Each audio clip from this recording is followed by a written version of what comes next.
A very good morning to you. I hope you are doing fine. Welcome. This is the Breakfast Show. I am your host, Lillian Thomas. How is your morning? How has your day started?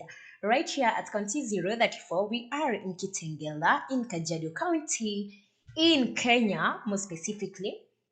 It is a bright morning. The sun was out, I think by around 6:37. The sun was out there and the weather is just brilliant. I hope it's going to be a good day. Welcome again.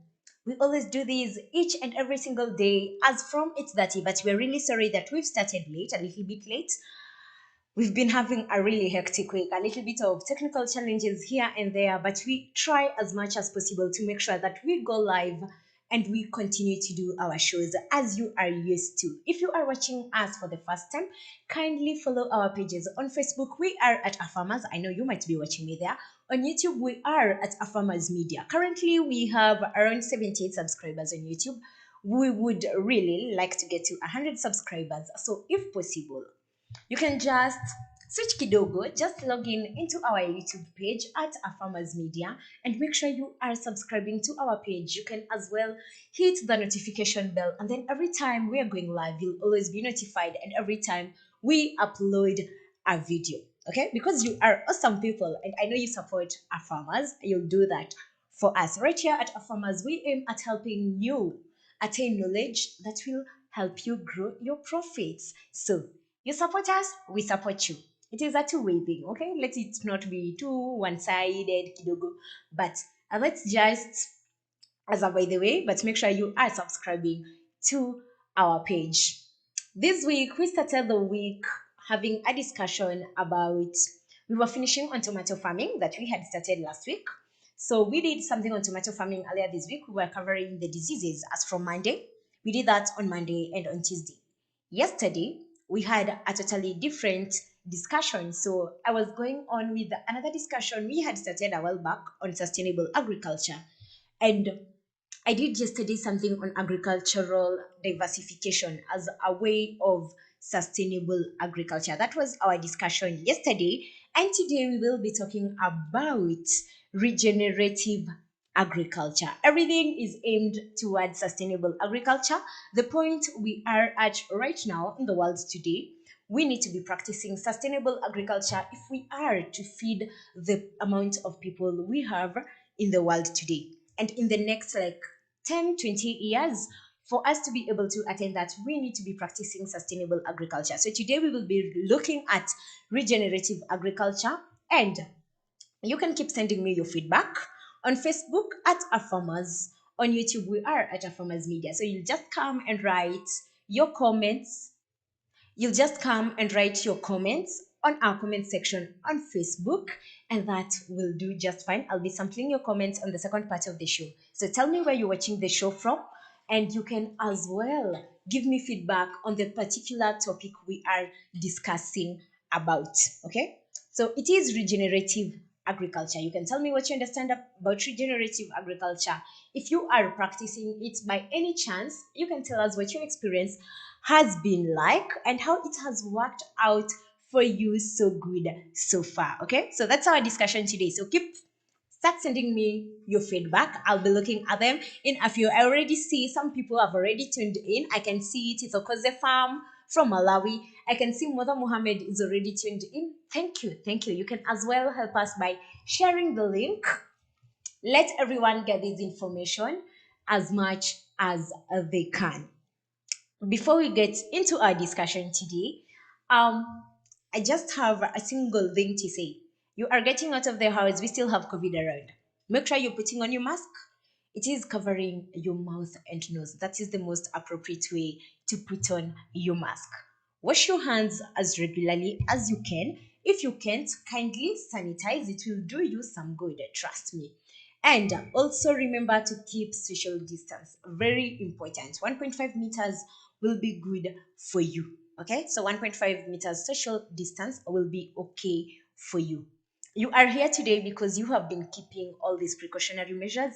Just make sure you're still doing them. We need people in the world to keep doing amazing things, and you are one of them. So keep the precautionary measures we have in place.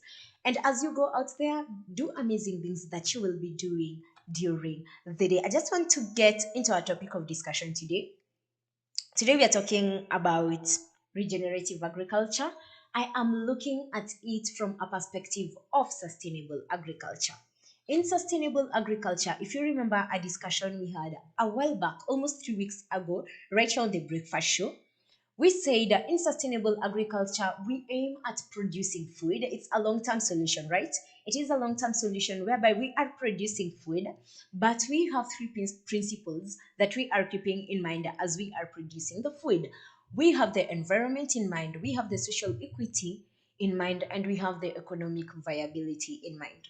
So, this is more for regenerative agriculture, it is more towards the environment, because regenerative agriculture, actually, if I am to define it for you so that you can keep telling me what you think about it and what you understand about it, and if you are doing it, you can just keep telling me that on our comment section. So I'm going to define what regenerative agriculture is. It actually refers to farming practices that we are doing in order to restore the climate change, and we are doing this by actually rebuilding the soil and the soil biodiversity that we have.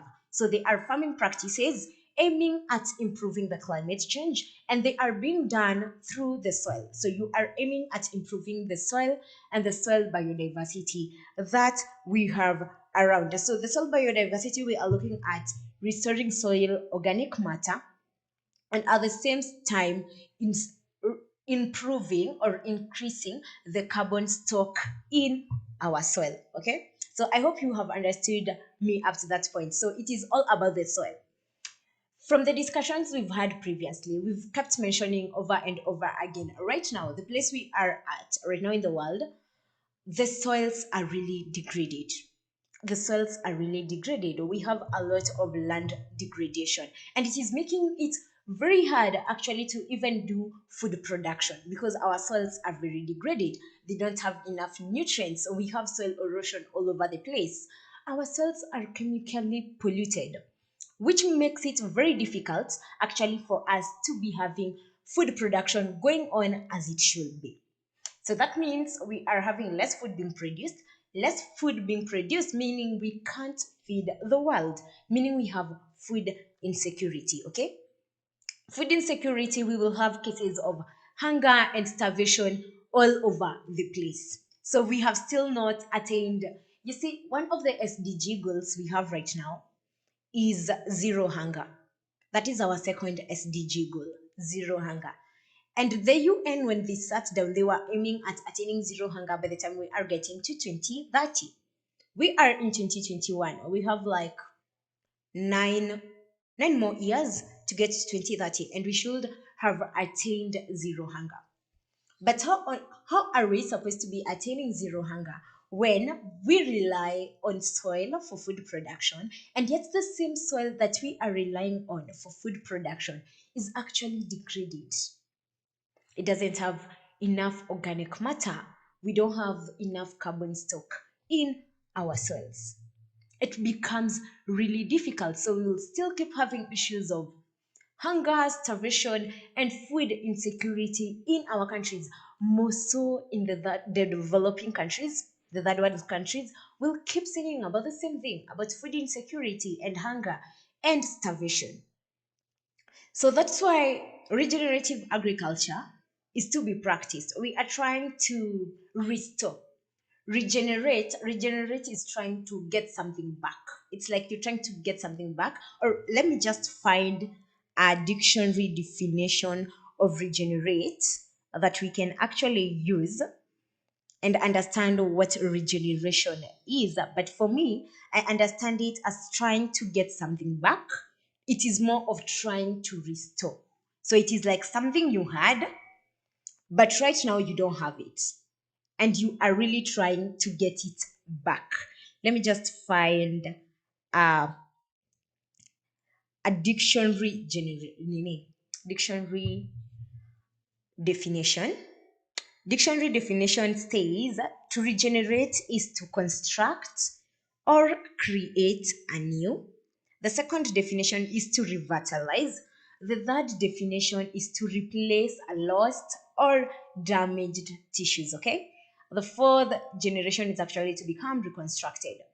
So the regeneration we are looking at right here, it is to replace lost or damaged something something. So for us, we are replacing lost or damaged soils.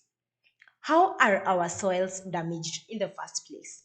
We've had enough cases of soil erosion right now. Enough cases of soil erosion.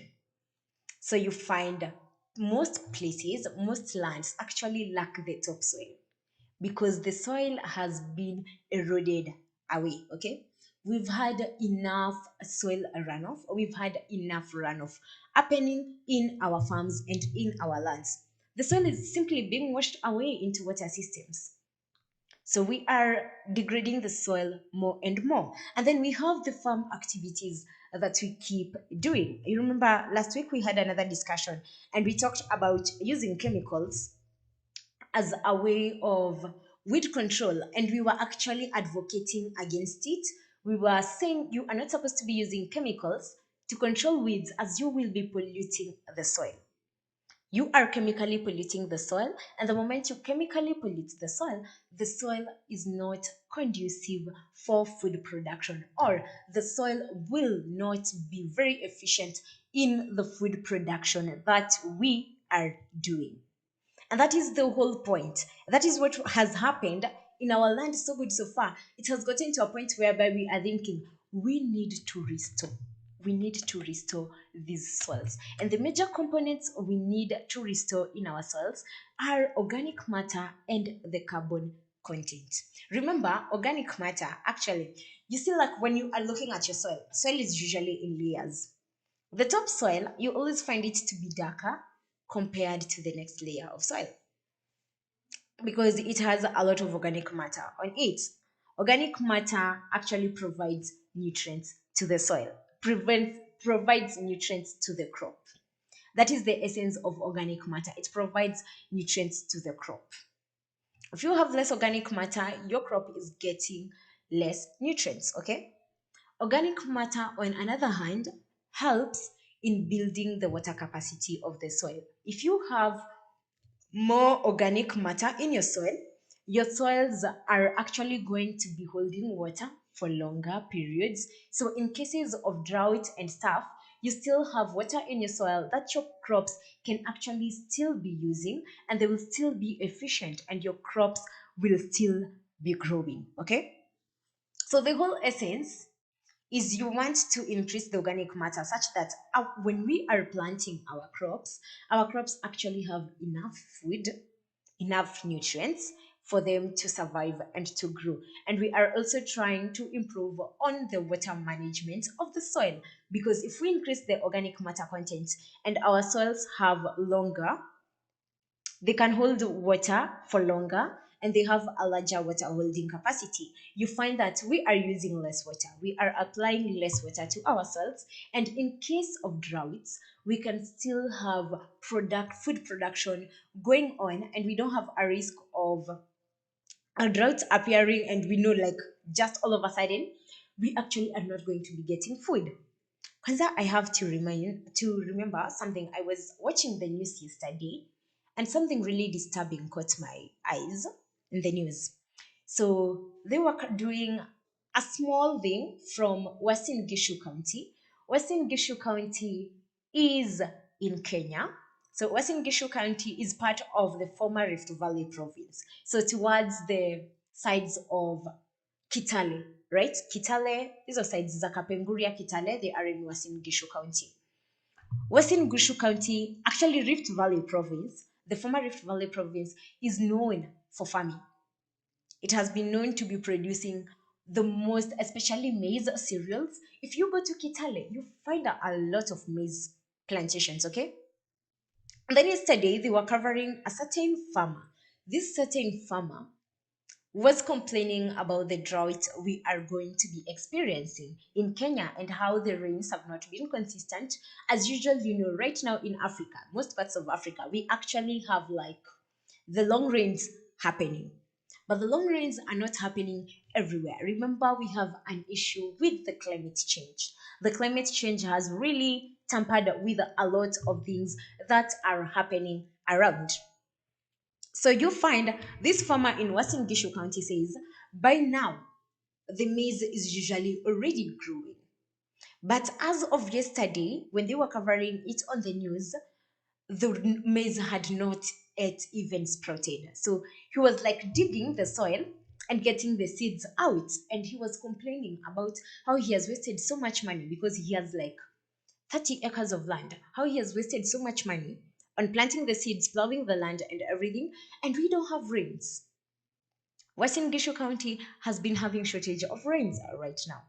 And remember, the Kenya Red Cross Society, like 2, 3 weeks ago, said we might be having drought in Kenya next month, and we might also at the same time be having floods in Kenya. This is all an issue of climate change.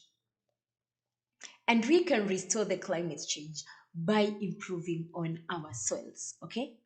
That is what regenerative agriculture is here to do. And you see, the activities we do ourselves are what is contributing to us having degraded soil, having lost our soil, that now we need to go back and actually get them back. We need to revitalize our soils again. We need to, it is more of we are reconstructing again. And it's because of the activities we've done. I've told you about erosion, I've told you about chemical pollution. And then there's another thing of desertification. You find most people are just cutting trees right, left, and center. You don't even care. You don't really look at what is the importance of this tree in my farm. How is it helping me with the soil? How is it helping me with the climate? We have become a very, do you know, like a short-sighted generation. Very short-sighted. There's always this thing whereby you look at, if you are doing something, try to fix, okay, I always say picture 5 years ahead. If I am getting into something, picture 5 years ahead. What will be the outcome of this thing 5 years ahead? What kind of effects will it be giving me 5 years ahead? But this is what we are doing right now in our generation. I am thinking about now and what I will gain right now. So me, I am thinking I'll just cut down the trees, sell them, produce furniture from them, and do all these things, make money from it, okay? And I am good to go. I have money to be using. I am good to go. But picture 5 years in time. 5 years in time, you have no trees in your farm, okay? You have no trees in your land is actually going to be getting a lot of soil erosion. One. Two, the climate change. Remember, you know, forests are actually used as water catchments.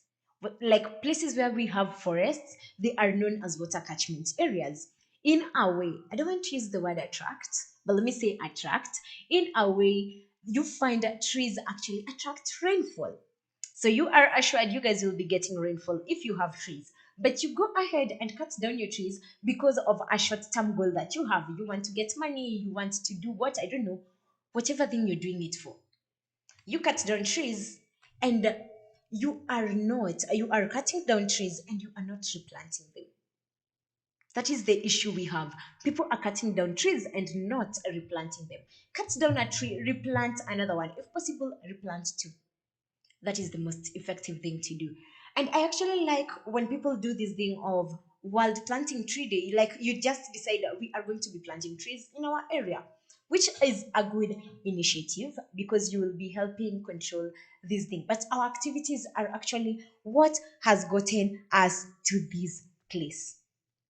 And you see the results we have as a means of actually having degraded soils and the soils not having enough organic matter, not having enough carbon, not having even enough nutrients, we are actually having less food production. This less food production, we cannot meet the demand that is in the world today.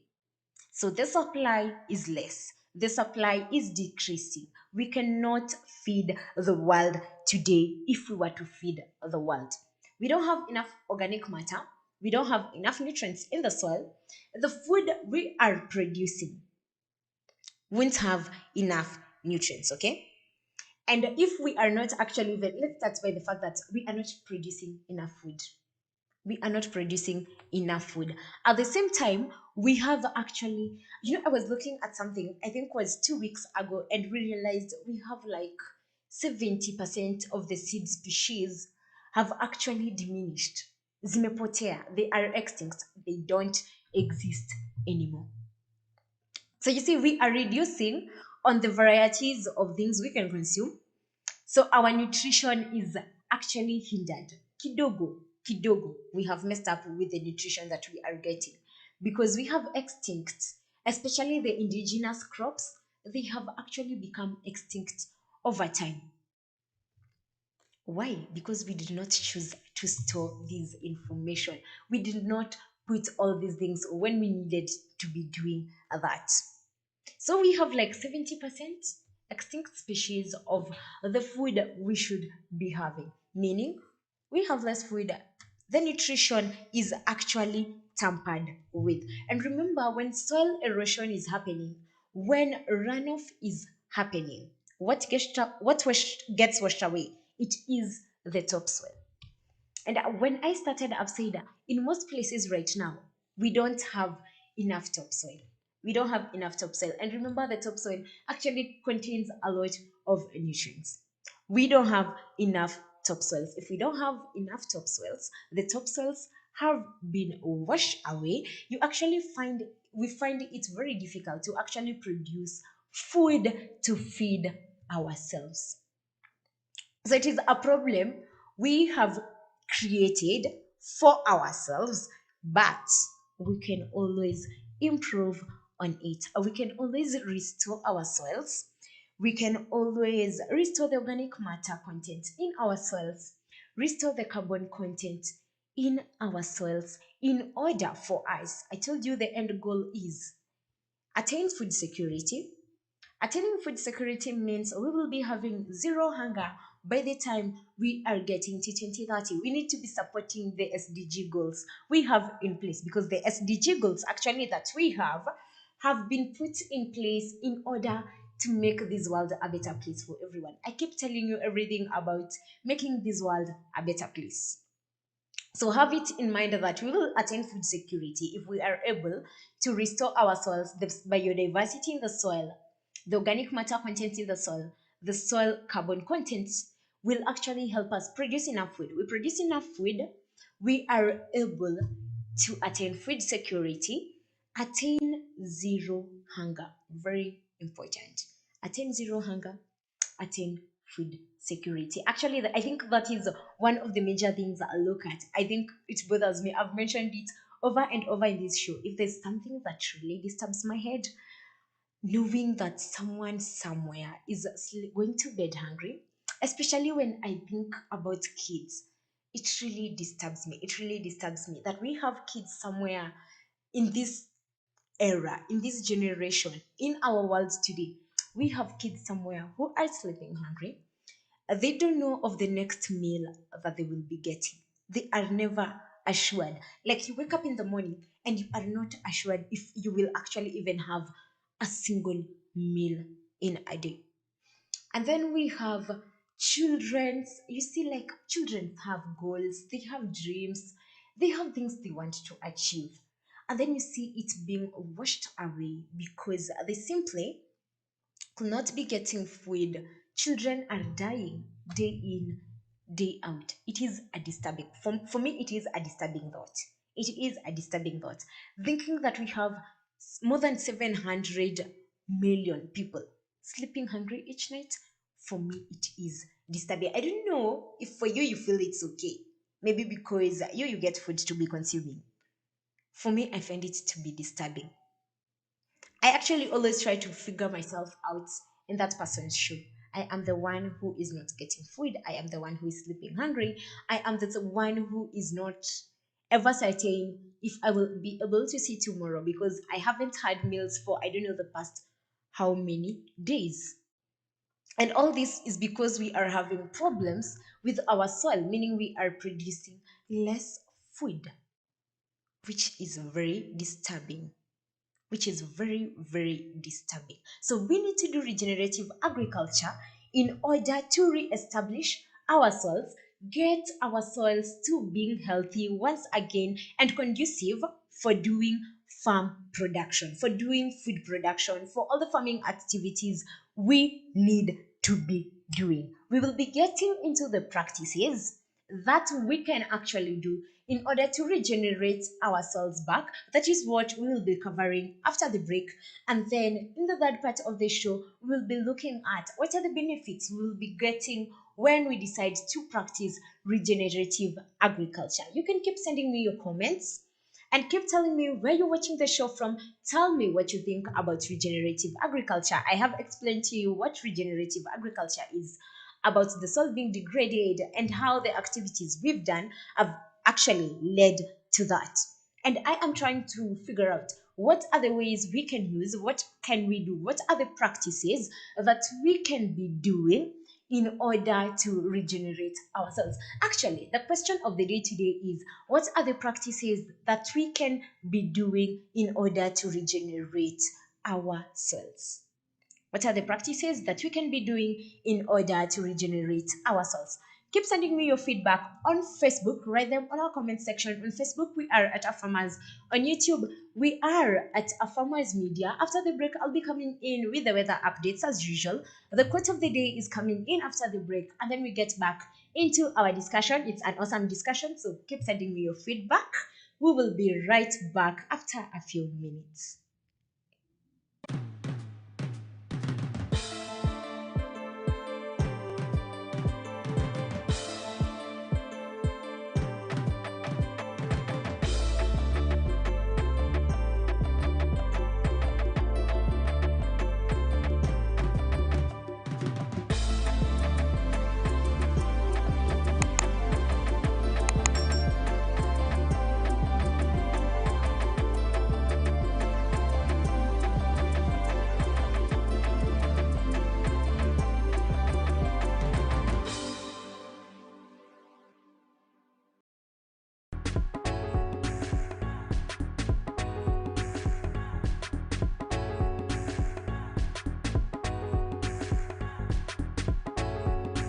Farmers is the home of Africa Farmers Club and by extension African farmers. The whole idea behind Farmers is to transform the image of an African farmer from a producer into an agripreneur, somebody who actually does not think about how to produce onions, but how much is going to be used to produce onions, and so that way then they can be able to transform their vision, they can be able to look at their farms as businesses, and they can be able to know when to engage with the market. What we have done is that we have developed a hub where farmers bring their information, bring their questions, their challenges, and other farmers are there to come out and help. Facebook has not just been instrumental, Facebook has been a working partner for myself as well. And Facebook has actually transformed the way we relate, an open platform. My background is in tech, and I know you cannot build a platform that can reach out to so many people. Initially, it was just a few farmers in 2 counties, Machakos County and Kajiado counties, but now it has transformed. We have a stronger membership from Nigeria and Zambia than even Kenya itself, And the reason behind this is the messages I get from different farmers across Africa. And then something interesting came to my mind, and I thought about using the camera. Every time I visited farmers, I would be able to post in the community, in the group, in my own profile, and just share the story of the farmer that I visited. And then I asked myself, why wouldn't I get this information, develop it in a way that other people can be able to benefit? If we go for a training, how do we capture that so that those who are not, the farmers who are not able to come for that training can still benefit? And hence the birth of a Farmers Media. Our mission as an organization is to help farmers, African farmers, to attain knowledge and grow profits.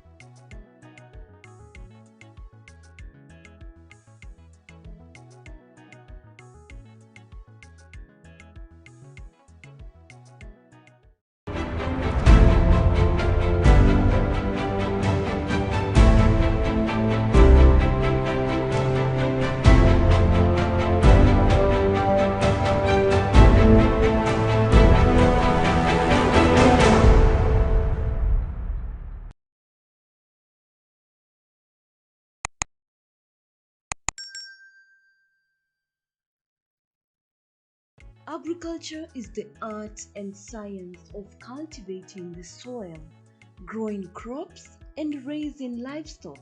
Agriculture provides most of the world's food and fabrics. It is not only a source of food and income, but also creates employment opportunities for many people in the world. Over 1 billion people worldwide work in agriculture, generating 2.4 trillion for the global economy. The global impact of farming on the environment is revealed that 40% of the Earth's land is now given over to agriculture. Agricultural development is one of the most powerful tools to end extreme poverty, boost shared prosperity, and feed a projected 9.7 billion people by 2050. And we, the Our Farmers Media, roll the carpet for you as we welcome you to our thrilling farm visits to different farmers that educate and inspire you in different sectors in agriculture. Catch us also on our shows on all our social media platforms as we bring you educative and informative information that will help you learn and guide you on your agriculture journey to success. Our farmers attain knowledge and grow profits.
A very good morning to you. Welcome back to the Breakfast Show. I am your host, Lillian Thomas. Today we are having a discussion about regenerative agriculture, which is aimed at trying to restore our soils and regenerate our soils back to healthy conditions so that we can be using them in order to do healthy food production and enough food production in order to be able to feed the growing population that we have right now in our world today. And by the time we are actually even getting to 2050, we will be having like a population of 9 billion people.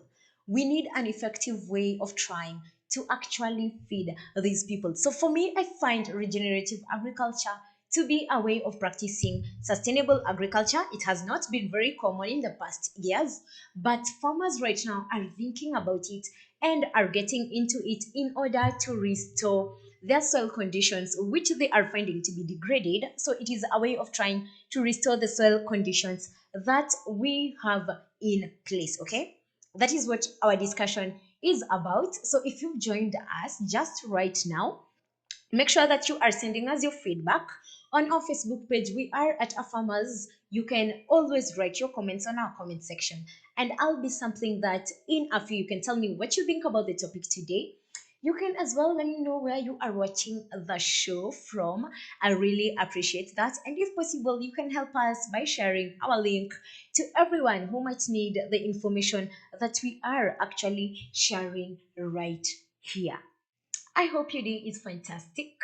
I hope your day has started well. Mine has started well. As you can see right here in the studio, we are all doing great, and we are doing a very great show for you people, because right here at Farmers, we aim at helping you attain knowledge so that you can grow your profits. We do this for you each and every single day. So keep sending me your feedback on Facebook. We are at Farmers. Make sure you are sending me your comments, and I'll be reading them in a few before we get back into our topic of discussion today. We are still talking about regenerative agriculture. Okay, as usual, so we will go back to, I will first do the weather updates for you. Yesterday, I did the weather updates for, actually, I did for several counties in Kenya, right here in 254. I did for Kakamega. I did Uasin Gishu, I did Vihiga. Today, today I want to do for some three other four counties. And I said yesterday I will be starting today with, was it Nyamira? Yes, I was starting with Nyamira County and Isiolo County for today. So we'll be doing Nyamira, Isiolo. And yes, yesterday we did West Pokot, Vihiga, Kakamega, Trans Nzoia. Yes, that's what we did yesterday. So for today, I will be doing West Pokot, Isiolo, and Nyamira County. And the weather forecast I am doing, it is a whole week's forecast. So it is from the 27th of April to the 3rd of May. So for this particular county, West Pokot County, you are expecting rain is likely to fall in a few places, less than 33% of the places, and it is likely to be very short. It is likely to be very short, very small rains, light rains to moderate rains. Okay. Actually, apparently, for the previous week, you have indicated in the same region to be having improved rainfall performance towards the end of the week. So we hope it continues like that till we finish. Okay.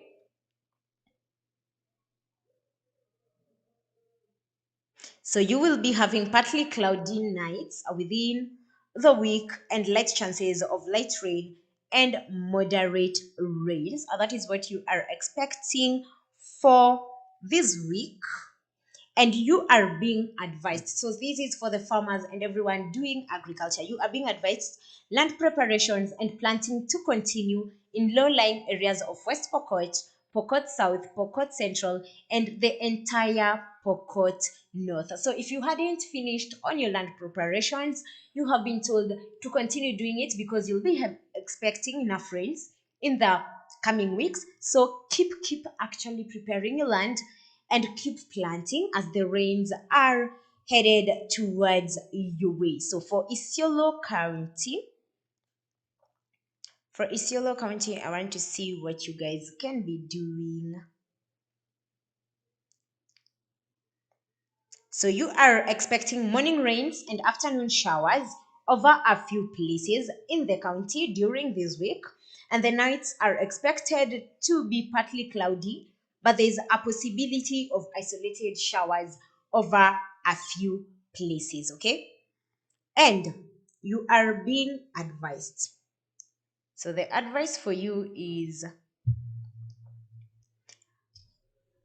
no, actually, it is more of things that have been noticed in your field that you guys are not having enough production because you are not having enough rainy water and it is hindering what you're doing, and the challenges in grazing areas because of not having enough water. So I hope with time you'll be having enough rainfall and you will be doing great after that. What other country was I looking at? Yes, those other counties I've been looking at today. Tomorrow I'll be looking at Nyamira County and Western Gishu County. I'll just be giving you your updates tomorrow.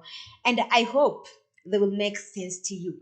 Again, as we usually do this, it is time for quote of the day, positive vibes from right here on the Breakfast Show with your girl Lillian Thomas. So my positive vibe today, nasemanga mini anti-wa positive vibes. If you don't find anyone who is as positive as I am, you can always find me right here on the Breakfast Show as I give you positive vibes to start your day.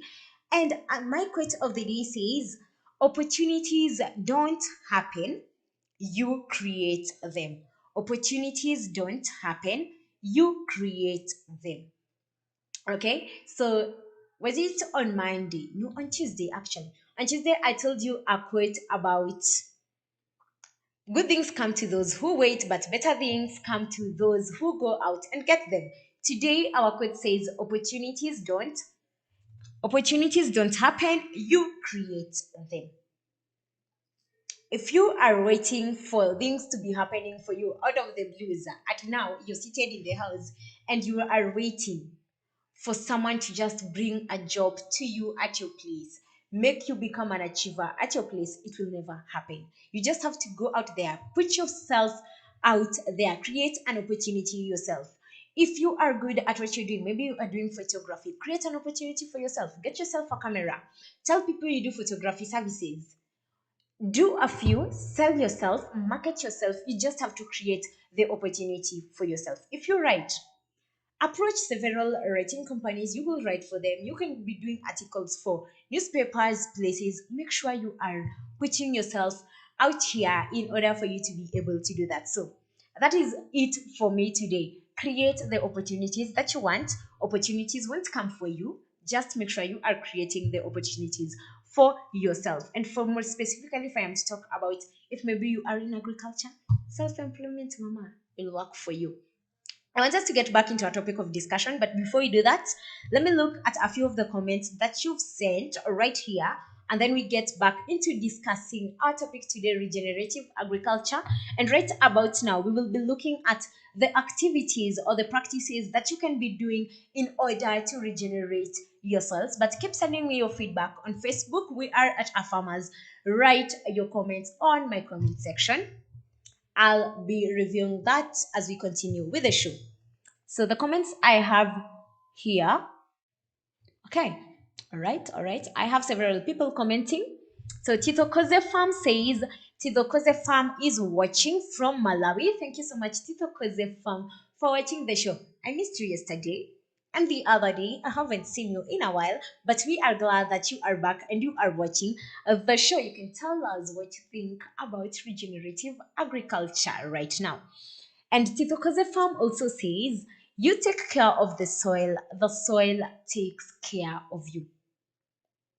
You take care of the soil takes care of you. That is what Tito Koze Farm says. And from what I understand for this, it is a two-way thing. You take care of the soil, you can be able to produce enough food. You degrade the soil, manze, by the way, you won't be having food. It is a loss on you. Way so hard. So it is a two-way traffic. Okay. Thank you so much, Tokose Farm, for your comment. My friend, again, Tony Hillary Tonista says he is watching from Arumaje. Tony, I told you, you should tell me where Arumaje is. I don't really know where Arumaje is. I'm not even familiar with the place, but you can tell me where Arumaje is. And we are glad that you're watching the show. Tony Hillary, you never miss any of our shows. We should get your present, right? Mm-hmm. I will figure out something for you. And then I have Nicholas Njoroge. Nicholas Njoroge says, I simply call it the iceberg principles of farming. Wow. Nicholas Njoroge says he simply calls it the iceberg principles of farming. Okay. I don't understand the iceberg principle, but kindly, Nicholas Njoroge, if you are still watching the show, can you help us elaborate what the iceberg principle is? Because for me, I understand an iceberg when you are in the sea, let's say the sea, right? Or the ocean. If I remember what I understand by the iceberg, you find the iceberg is usually in the sea, and when a ship hits it, it will sink, right? And the iceberg is structured in such a way that you just find like a small top of it here, you think it won't have a problem. Kumbe the larger problem of it is inside the water, and that is actually what will make you sink. But kindly, Nicholas Njoroge, can you just elaborate for me your principle? I'd really like to understand what you mean by the iceberg principle of farming. Kindly elaborate it in our comment section, and then I'll be reading that for the people to understand. I think for us to be on the same page with you, you can just let me know what the iceberg principle of farming is. Okay, just let me know in my comment section. Again, keep sending your comments on my comment section. On Facebook we are at a farmers, on YouTube we are at a farmers media. I'll be looking at that after the other break. Yes, on the third part of the show I'll be looking at that. So we are getting back into our discussion. We've said regenerative agriculture are farming practices that we are doing in order to restore our soils and restore the climate change that we have around. You remember we had a discussion about climate smart agriculture a few weeks ago. After that, we got into sustainable agriculture and we looked at sustainable agriculture in depth, kidogo. So we looked at various forms of sustainable agriculture. We looked at conservation tillage, and in that same week, I remember we are discussing about zero hunger, food loss, and food waste. We looked at several things in regards to sustainable agriculture. And today we are back again to this very particular thing again. Sustainable agriculture for me, I think it's the way we are headed in order to attain food security and to be able to feed the people we have in the world right now. To feed the population we have, the population we will be having by 2050. It is estimated that we will be having 9 billion people in the world by 2050. How do we feed these people that we have in the country by 2050 if we do not take care of our soils and making it worse? Most of the farming that we are doing right now, like the statistics we have, we mostly rely on the soil and we mostly rely on a rainfall. So it is a rain-fed farming, and then we rely on the soil for production. The moment we tamper with our soils, our production is getting to zero level. We will be struggling to get food for the population we have in the world today. So, what are some of these things that we can actually be doing in order to restore the soil and restore the climate change? Ensure that we are actually having enough food production in the right quantities to feed the world, attain food security. There's a thing of attaining food security, there's a thing of attaining zero hunger. Very important. I have told you, if there's something that disturbs me more than anything else, the thought of a child sleeping hungry because they cannot get food.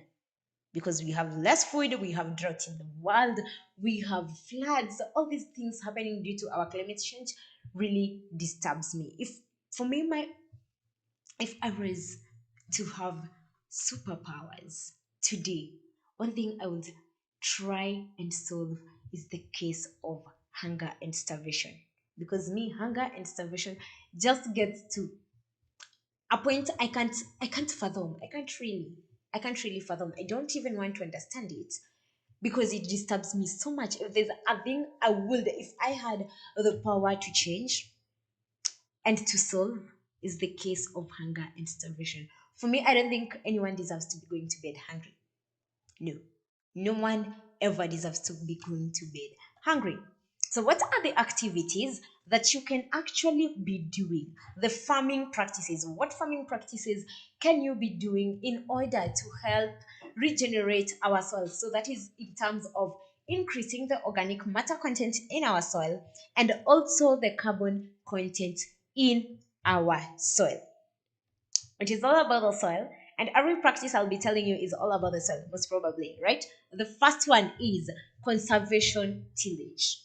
So this is, I did a whole show on this. Like, I just did a whole show on this conservation tillage 2 weeks ago. If you missed the show, kindly go back and watch the discussion we had. So conservation tillage, just as we say it, conservation tillage is a farming practice whereby you are trying to minimize the tillage you do in your farm. So you are reducing the tillage to like zero. In other places, it's actually called zero tillage. So conservation tillage, stroke zero tillage, stroke. Yes, it is zero tillage stroke conservation tillage. So you are ensuring that you are having very minimal tillage on your soil. You are trying to minimize degrading yourselves, because we said, if you remember the discussion we had, we said the moment you keep tilling your land over and over again, over and over again over the years, you find that your soils get degraded, your soils lose nutrients. Let's start by that. Your soils lose nutrients over time. And then the second part, it actually becomes your soil forms a very hard pan. It forms a very hard pan that actually plants cannot do very well at. They can't do very well in that hard pan. So we are trying to reduce the tillage. And if you remember what we said, when you reduce on the tillage, you don't disturb your soil. The soil biodiversity is maintained. The moment you maintain your soil biodiversity, so then the organisms in the soil are okay and everything else, you tend to increase the organic matter content you have in your soil. More organic matter content means more nutrients for your plants, means better food production for you. So zero tillage. And we said in zero tillage, you make sure you are doing zero, none. Conservation tillage, it's none tillage. And we said you can always plant by using precision planting. You know, like you are using seeders. You don't really need to you use your jambé and turn the soil up and down all over the place. You can just leave your soil as it is and just come and make a hole where you want to be planting your seeds, okay? Or where else you can be using seeders to be planting your seeds. That doesn't really entail you turning your soil up and down in order for you to be planting. Helps conserve the nutrients, organisms in your soil, increases the nutrients in your soil, increases the organic matter content in your soil. And of course, less soil erosion occurs. The moment you have not tampered with your soil is not exposed in any way. There is no way you're going to be having soil erosion or runoff by any chance. It will not happen. It will not happen. So it helps you in both ways. So you maintain your soils, you maintain the nutrients, and then you prevent erosion, you prevent runoff. So that is the first solution you can be doing in order to rejuvenate your soils, just in case your soils are actually degraded and you think something has to be done on them in order for them to be producing food as they should. So the first thing is conservation tillage. Second thing, again, we keep mentioning this over and over again, the use of cover crops. What is a cover crop? A cover crop is a low-lying crop that you can actually like interplant with the major crop that you are planting. And as the name suggests, it helps in covering the soil. So a cover crop, it has several characteristics. It has to be adding nutrients to the soil, okay? It has to be low lying. It should not be competing in growing in height with the major crop that you are growing. So let's say you are planting maize in your field. You are planting maize in your field. You can use beans as a cover crop in your farm. So you can plant beans in your farm to be used as a cover crop. Actually, most crops that are used as cover crops are legumes. Leguminous plants are used as cover crops because you find that they are low lying and then they add nutrients to the soil. Remember, Leguminous plants actually help in fixing nitrogen in the soil. Okay? So you're fixing nitrogen in the soil, you're increasing the nitrogen levels in the soil. So you are increasing the nutrients in your soil, which your major crop will be needing. So it is a win-win for you. So the leguminous plants you can be using are either beans, you can use groundnuts. Yes, beans, groundnuts, green grams, you can always use that. So a cover crop, or when you grow your cover crop in your farm. So I have maize, I have beans, maize, beans, maize, beans. Like that's how I've planted them. You find that there is no chance of soil erosion happening in this place as compared to if I have the maize. And then you see the way we always say like the spacing between the rows. So we had maize spacing, maize, okay? Between this place, there's a very high chance of erosion happening, right? Too much erosion happening. But the moment you put beans in between the maize row and the maize row, you have beans in between, you minimize the erosion that will take place in this particular land, meaning you won't be losing your topsoil. We've said the major problem we have right now, we are losing our topsoil. We don't have the topsoil. Kabisa, like haiko, imevanish. And we can't function without the topsoil. The topsoil contains a lot of nutrients. In order to produce good and enough food, we need the topsoil to be in our soils in order to produce enough food. Sawa. So make sure that you are using cover crops in your farm. They will help you reduce the soil erosion, and also they slow down runoff. They slow down a runoff. You won't lose as much nutrients from your farm. You won't lose as much soil from your farm. You will have your soil intact in your farm, which is what we desire in order for us to do efficient food production. So I said the first thing is conservation tillage. The second thing I've looked at is cover crops. And I know Sarah was putting up an image of how you can be using cover crops, or yes, and you can be looking at that. The third thing that you can do is crop rotation. Crop rotation. Crop rotation helps in balancing the soil. So if I have planted, let's say, cabbages in this particular piece of land, right? For these like 2 years, I might choose to rotate my crops, because you find that when you plant a certain crop, and these certain crops, remember the crops we have, they use nutrients in different levels. Okay? You find that there's a crop that actually uses more nitrogen as compared to this other crop. There's a crop that uses more potassium as compared to the other one. Another one uses more phosphorus as compared to the other one. So you find after a while of planting this certain crop in your soil, you find that these nutrients are actually depleted from your soil.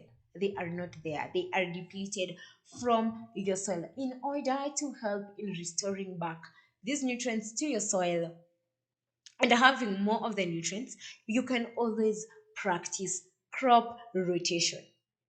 So I plant right now here cabbages. I can decide for the next 2 years I'll be bringing my beans here to restore my soils. After I've planted beans here, I can decide again I am going to go back and bring another cereal here. I'll be bringing maize here after the next 2 years. It will help you in actually balancing your soil, maintaining nutrients in your soil, and actually restoring back nutrients into your soil whenever it needs to be, which is very, very important. But also remember, just going a little bit kidogo aside, but it's still part of agriculture. When you are crop rotating in your farm, you reduce the pests and the diseases you have in your soil. Remember that the moment you are rotating your crops, you disturb the pest cycle and the disease cycles in your farms. Because remember, at the end of the day, this pest and this disease will affect food production at the end of the day, right? Crop rotation is important. It is very important that you do crop rotation over and over again. Get rid of these diseases and the pests you have by interfering with their cycle, because the pests and the diseases affect certain crops. The moment you keep interchanging, you are actually even confusing them. You disturb them. They have nowhere to be feeding on. They will just get out of your land. It actually has made me remember this week we were discussing about tomato diseases, and we looked at two diseases: bacterial wilt and fusarium wilt. More specifically, let me talk about fusarium wilt. And we actually got that it is usually in the soil, it is soil borne. You see, these are things that are making our soils not to be productive. But the moment you do crop rotation, like for fusarium wilt, if you did crop rotation for 5 to 7 years, you can actually help in reducing it in order for you to restore your soils to enhance your food production. So the first thing I said is conservation tillage. The second thing I said is the use of cover crops. The third thing I said is crop rotation. The fourth thing that I will be discussing is making compost or composting. Let's say composting or making compost. On Monday, was it Monday or Tuesday? As we were starting the farm drive show, yes, as we were starting the farm drive show, we had a small video that we had recorded for you about vermiculture. Vermiculture is the use of worms to try and make nutrients for the soil, okay? And in composts, most of the people who do composting, they actually use this method in order to make compost. Compost is, especially when we had the discussion about organic farming, which I did previously, and also Conrad Kube did last week on the Farm Drive show. You find compost is a way of practicing organic farming. It is trying to make manure fertilizers instead of using the chemical fertilizers we have. Composting actually they make for us the fertilizers using organic matter in order to actually restore everything. So it is a form of organic farming. It is what is done in organic farming. You make compost. You can always get the nutrients you want by adjusting the matter that you are using in making your compost. So you find people are using food waste that we have, they can always adjust them in order to have the right nutrients that you need for your compost in order to attain actually the nutrients you need in your compost. Now, there are benefits of compost. Composting farmyard manure. These things are very rich in nutrients, especially for compost. They are very rich in nutrients, very rich in organic matter content. The moment you incorporate them into your soil, you increase your organic matter content, and your carbon content is actually increased in your farm. And remember what I said about organic matter content. Organic matter content provides more nutrients to your food. And then the major part of it helps in holding more water. So your water holding capacity of your soils is really increased. You'll be using more water. And even again, in terms of drought and you having shortage of rains, shortage of water, you know your plants can actually still be getting water. More water is still being held by your plants. Compost is very effective. One, it is organic. It is organic, very environmental friendly, not harmful, very harmless. It's something you can do actually even on your own at your place, making it very easier for you. You can do it at your own place. So it is organic, which is because the world is shifting towards organic farming anyway. It is organic. It is a plus one for you. It helps in increasing the organic matter content in your food. So in your farm. So your farm, the plants get to have enough nutrients. It's another plus for you.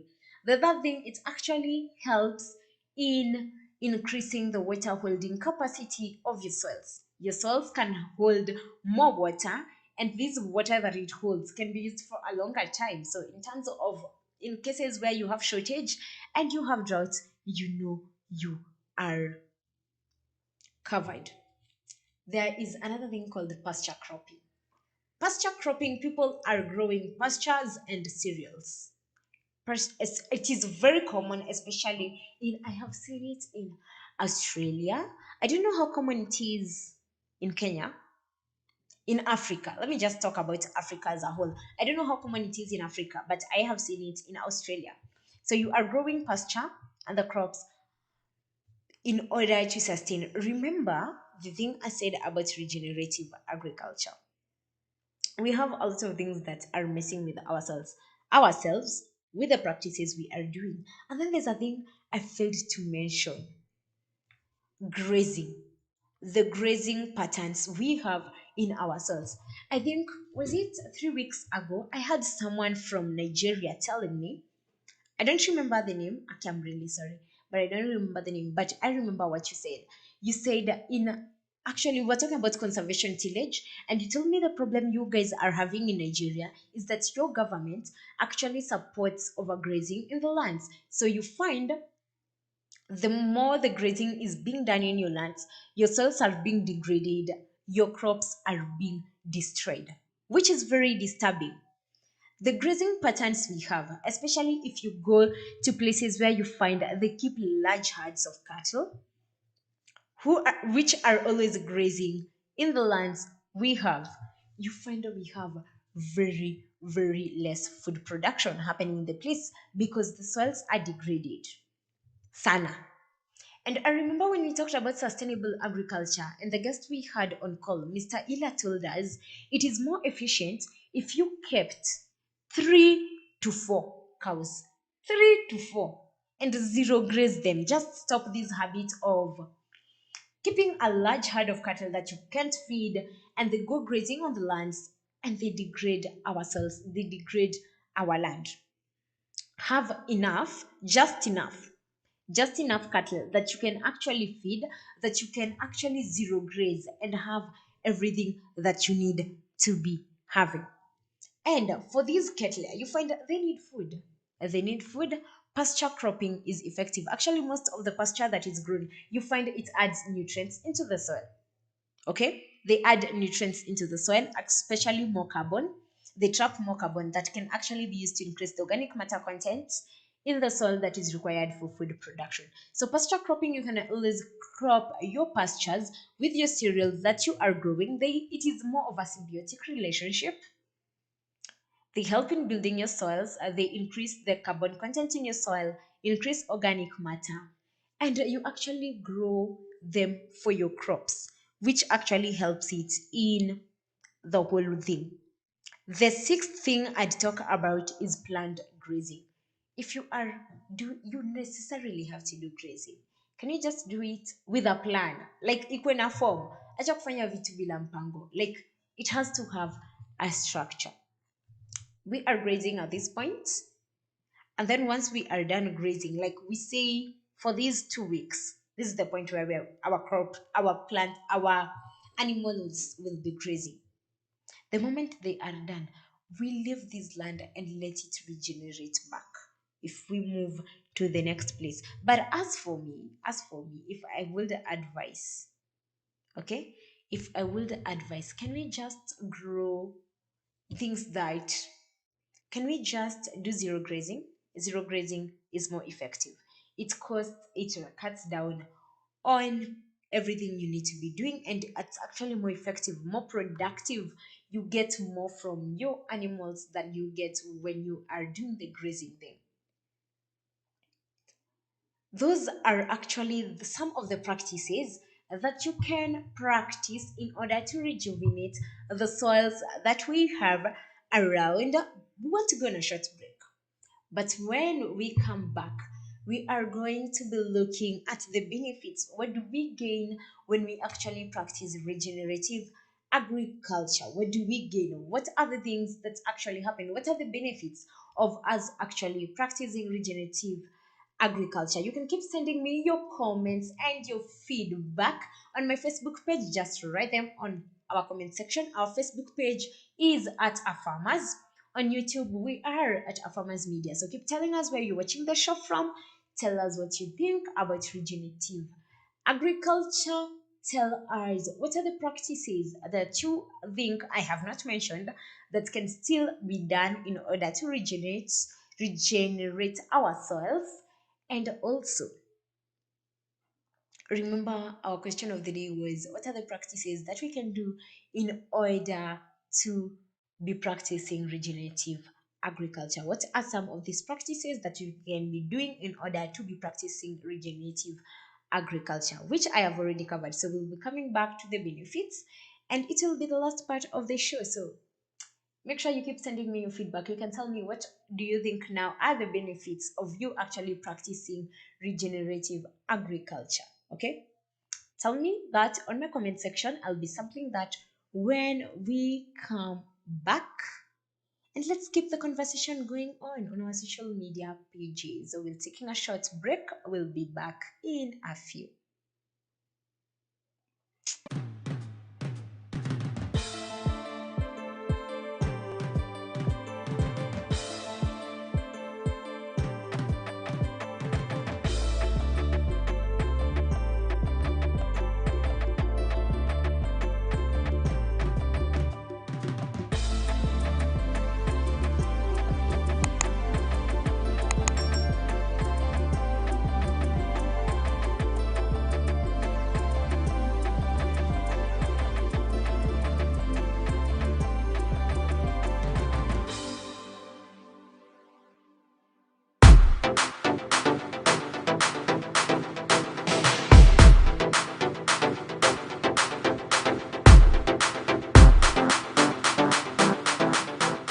One of the sectors that we have recently gone into is fruit seedlings. This is avocado. These are seeds that we grow. The avocado seedling from seed, and then when it's a little bigger, after 2 months, we'll graft it, and now we'll sell you a grafted avocado. So what you can see here is just avocado seeds, and a bit of them have started shooting. The other planted seedling that we do is oranges. You can see this orange is about 2.5 years old, and you can see already the fruits are there. And it's a variety that is called Washington Navel. It grows this height. We've put it in a bag because we move around when we go to shows, but otherwise this is a plant that you can grow in your own garden, and it will give you oranges all year round.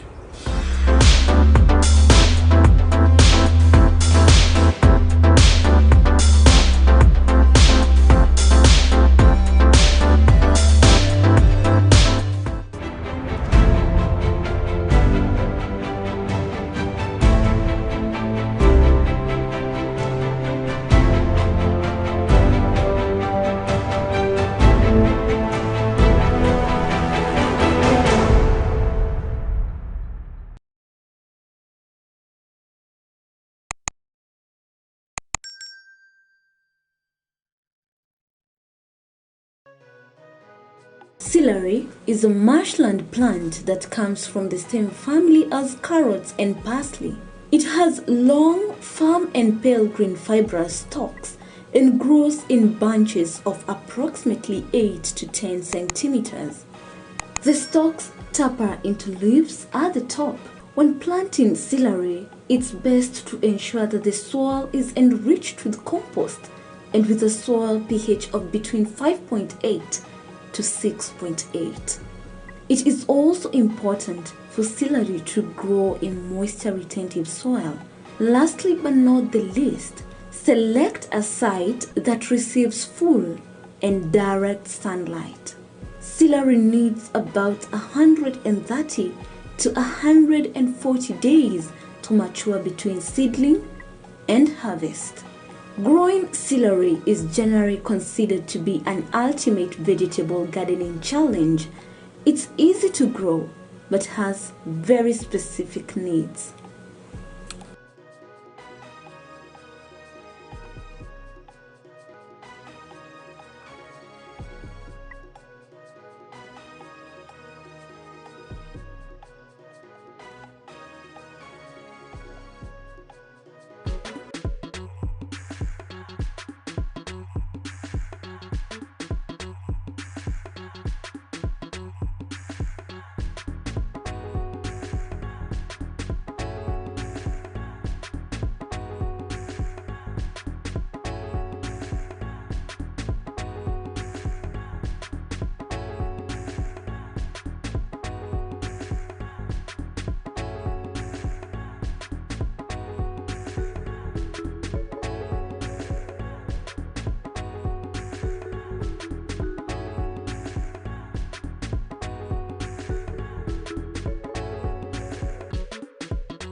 quickly progress from agriculture to agribusiness, market is key.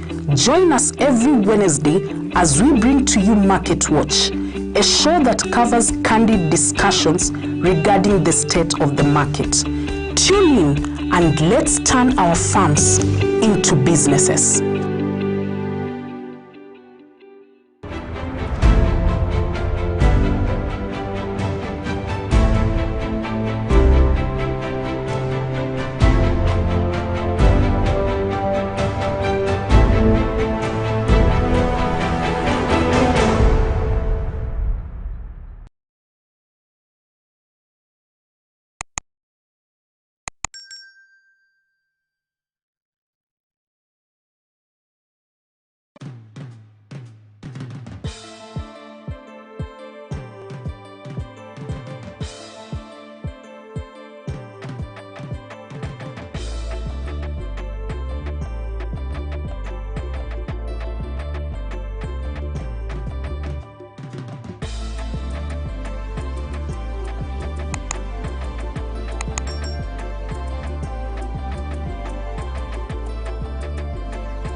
A very good morning to you. Welcome back to the Breakfast Show. I am your host, Lilian Thomas.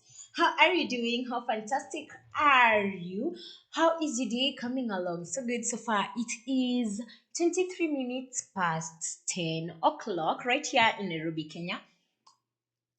How is your day coming along? How is it happening? How are things going down? How are your activities happening? By the way, we are almost coming to the end of the week.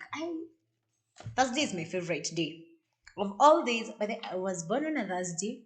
I love Thursdays. Thursdays are one of my favorite days. I didn't know, very neutral days. They usually don't have too much going around. You know, Monday, mnakuanga pressure. You guys are reporting to work. It is after the weekend. There's a lot of confusion, right? Tuesday, Wednesday, I don't find anything so interesting about them.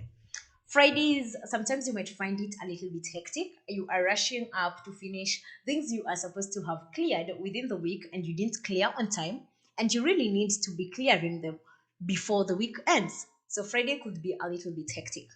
But Thursdays, oh my god, those days are just heavenly. So nice. Very awesome days. So, how fantastic is your day coming along? How are you doing? How are you finding our discussion today? Today, we have been discussing about regenerative agriculture as a means of sustainable agriculture. So, that's the discussion we've been having. So, we've just covered what regenerative agriculture is. Why are we doing it? What are the reasons for us doing it? What problem are we trying to solve by doing regenerative agriculture? And we've actually looked at the farming practices that we can be practicing in order to rejuvenate our soils in regenerative agriculture. And right about now, we will be talking about the benefits. What do we gain by practicing regenerative agriculture? That's the discussion we are going to be having. But I will remind you again, you can keep sending me your feedback on our comment section on Facebook. Just write your comments down there. See, I'll just look at them before we end the show. Tell me what you think about regenerative agriculture, because it's not a thing that has been very common. It has just started like less than 10 years ago. People are paying more attention to it, and it is being aimed at trying to help us get to a point whereby we can produce enough food. We have the right conditions for food production. We can produce enough food. We can actually attain food security. We can reduce the cases of hunger and starvation. Get to a point where we have zero hunger in our world today. Okay, that is what we are looking at by regenerative agriculture. So I just want us to get back into our discussion. So we want to look at the benefits of actually practicing the regenerative agriculture. But before that, I think that's something I didn't mention about some of the activities that you could be doing in order to rejuvenate our cells back and restore them to the conditions they should have been. And it's an important thing. I don't know how I actually forgot.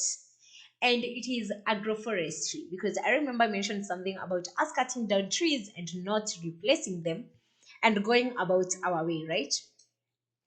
But we have agroforestry. Agroforestry is a practice whereby you can actually plant trees as you plant your crops. And the trees here, they help in a lot of things. So they help with the soil erosion, they help in water catching, they help in reducing runoff. They even act as windbreakers for your particular crops. Okay, so it is a win-win if you have them in your farm. That is another way of us rejuvenating our soils and actually restoring back our soils to the healthy conditions they had initially before they were lost in the process.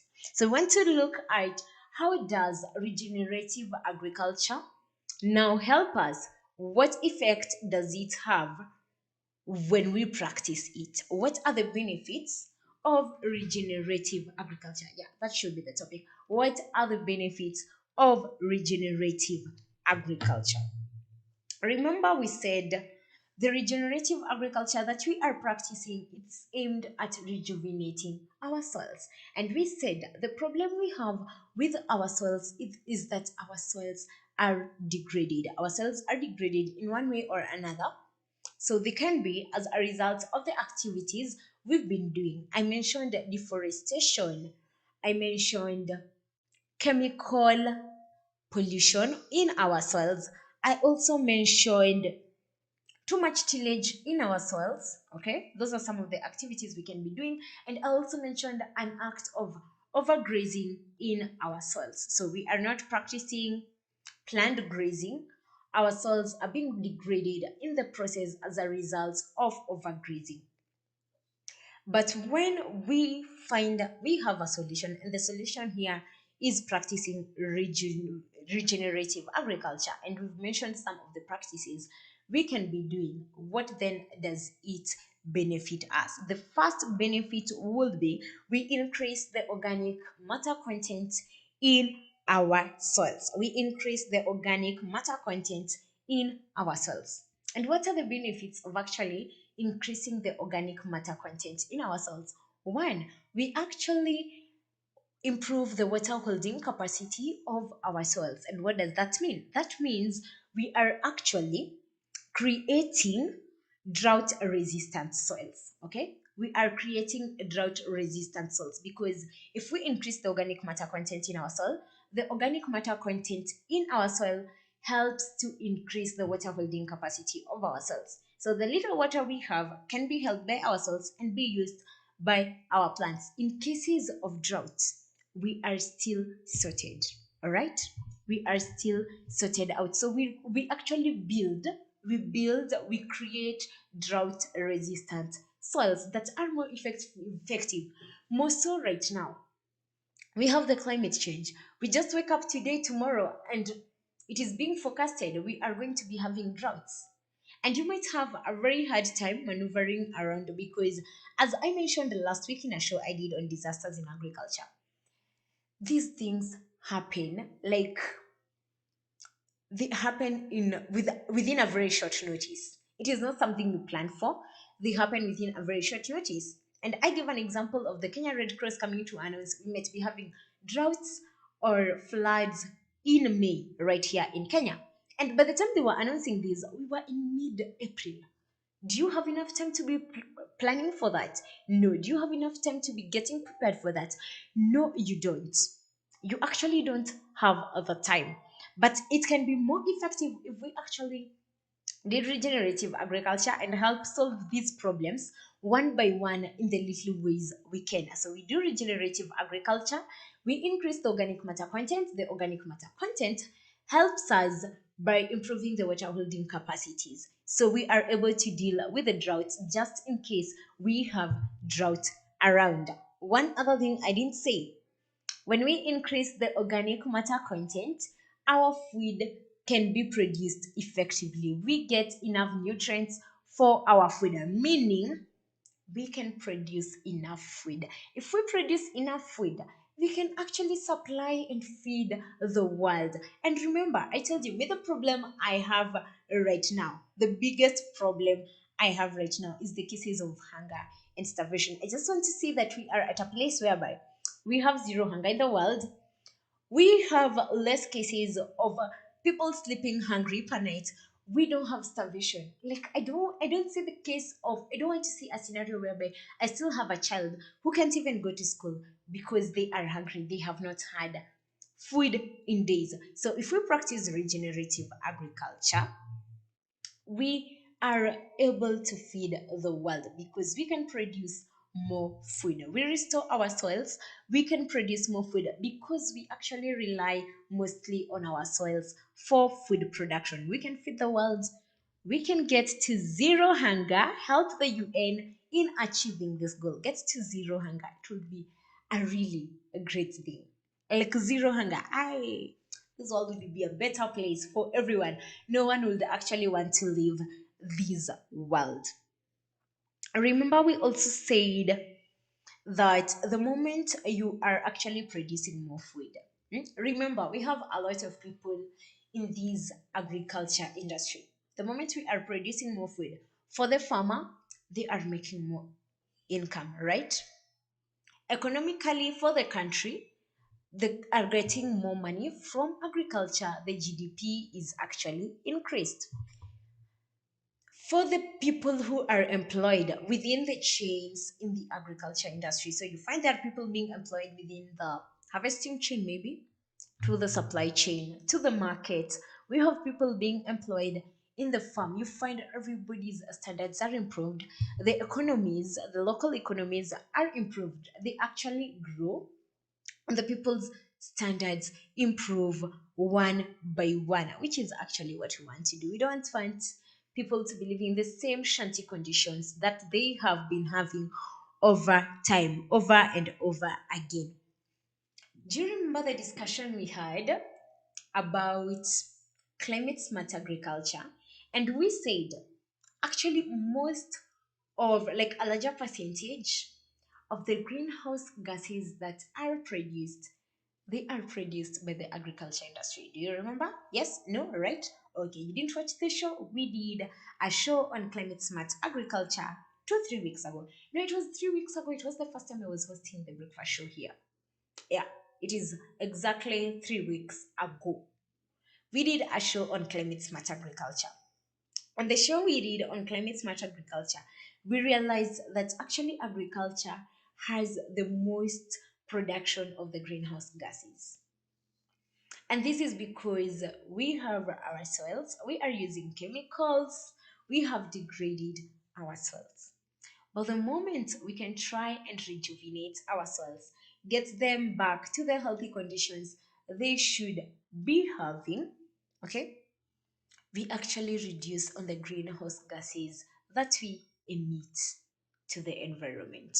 If we reduce the greenhouse gases that we emit to the environment, we are able to adjust the climate we have.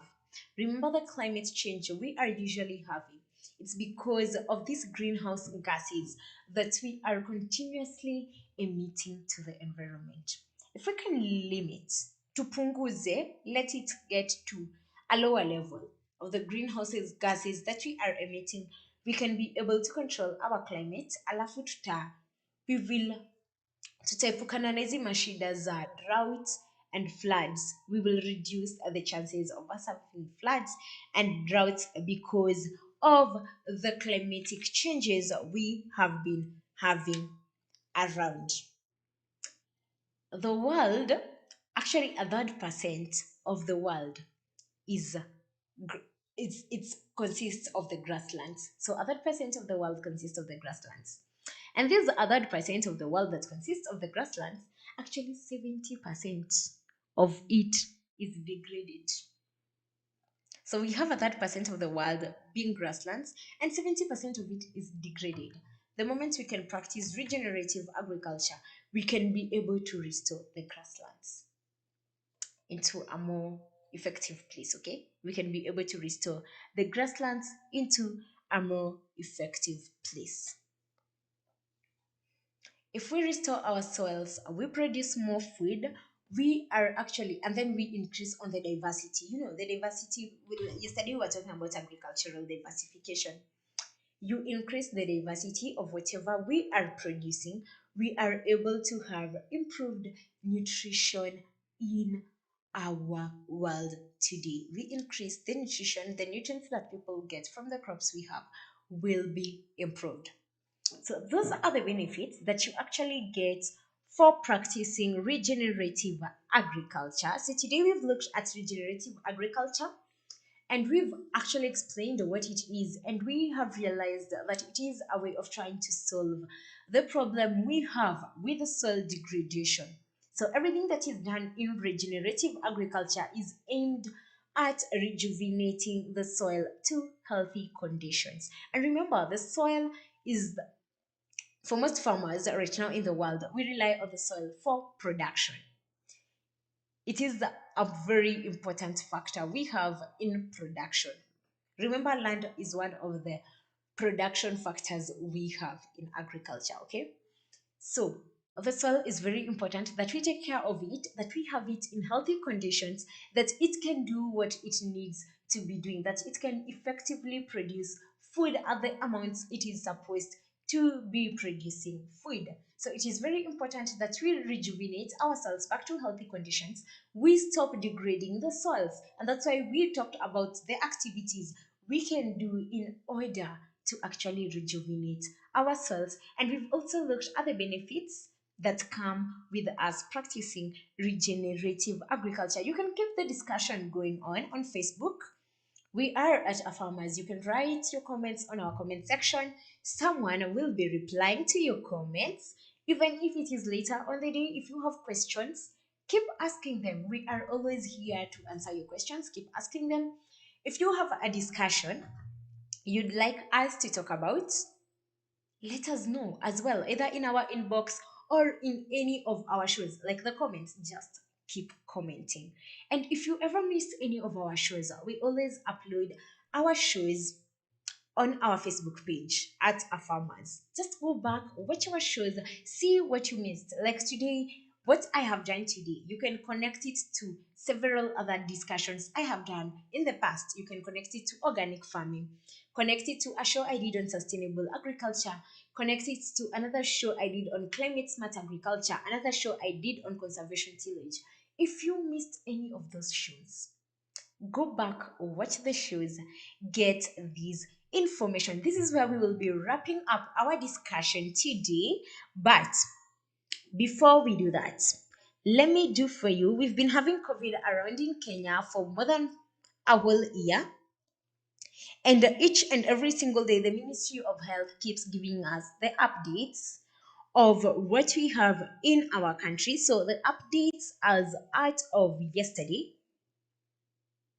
okay, the updates as at of yesterday, we had 834 positive cases out of a sample size of 8,498 cases. The positivity rate is at 9.8%. The recoveries are at 579, and the deaths are at 23. That is the COVID situation we have in our country today. So the positivity rate is at 9.8%. Remember, yesterday it was at 9.7%. Not much improvement has been made, not much has been done, but we need to improve on this. So make sure you are keeping the precautionary measures we have in place. Put on your mask, let it cover your nose and mouth, or wash your hands as regularly as you can. If possible, sanitize, and also maintain social distance whenever you are in public. I almost think it's the weekend. I was almost telling you about when you are going out for the weekend, make sure you don't need to go out for the weekend, but I'll be telling you that tomorrow. Okay, for me, I feel like the week has already come to an end. But anyway, that is what I think for now. Just a reminder of the quote of the day as you go along your way. You can keep remembering it, have it in your thoughts, and make it work for you. So, the quote of the day today was saying, opportunities don't happen, you create them. Opportunities don't happen, you create them. You create your opportunities, you make things work out for you. No one is ever going to give you something on a silver platter. Opportunities don't happen, you create them. This is where I am wrapping up the show. But as you go outside, let me just tell you something I saw in the morning. In the morning, as I was coming, so I got into a matatu. I was seated beside a certain kid. So me, I saw it was a normal kid. So akauliza unafika wapi? Kasema I will be alighting at somewhere in Taj Mahal. Okay. So the conductor takes the bus fare, and we are seated. We are going. So the moment we are getting, I didn't really pay attention to this kid and what was going on or what was the situation. So the conductor tells me, Madam, songa kidogo, just move for this kid to alight. And then I moved, and then I realized actually this kid wasn't okay. This kid was sort of crippled. He couldn't walk. So he was having some covering on his knees, and he actually can't walk, so he is moving using his knees on his floor. And the conductor knew, so I think the conductor is the one who got him into the car. So the conductor looked at him and is like, utaweza kushuka, hautaweza, oh, can you alight by yourself? He was like, no. The conductor takes this kid, alights him, helps him alight out of the vehicle, gets him down to the ground level. And then we were on a highway. So it is the highway, and then the kid needed to get to the other side. So the conductor looks at the driver, tells the driver, you just have to wait for some 2-3 minutes. Let me help this kid cross the road. So this particular conductor carried this kid to the other end of the road, not in a hurry. He just helped him get to the other side. What do I intend by telling you this story? As you go out there, be kind. Be kind. If you have a chance to help someone in a way you can, please help them. Just be kind, help them. If you have an opportunity to be helping someone, help them. Okay, be kind, help wherever you can help. It is very important that you do that. I hope you have a fantastic day, and remember to catch Noah Nasiani Kadima for the mid-morning show, and Conrad Kibe will be coming in for the farm drive show at 3 p.m. I'll be here again tomorrow morning at 8:30. So catch me again here tomorrow morning. Have a fantastic day, and I hope everything works out for you well. Until tomorrow, it is a goodbye from me. Have a good day.